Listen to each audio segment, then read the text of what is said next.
দেখো আমরা চাপছি ওয়াটার মেট্রোতে। তাড়াতাড়ি ছুটে ছুটে চলো বাবা, তাড়াতাড়ি বসে চলো।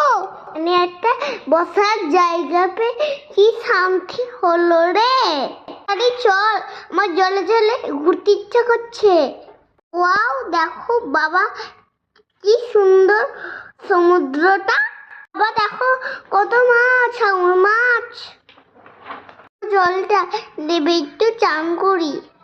আমার যে কি মজা লাগছে, কি ভালো লাগছে। আমাকে দেখতেই বলছি এটা দেখ, ওটা দেখ, সেটা দেখ। আরে বাবা দেখছি, এটাকে চলে গেল আরেকটা। তো দেখতে থাকি আর তোমরা সমুদ্রটা দেখতে থাকো। ভালো লাইক হলে কমেন্ট করো, লাগলে সাবস্ক্রাইব করে দাও। টাটা বাই বাই, ঘুমাচ্ছি।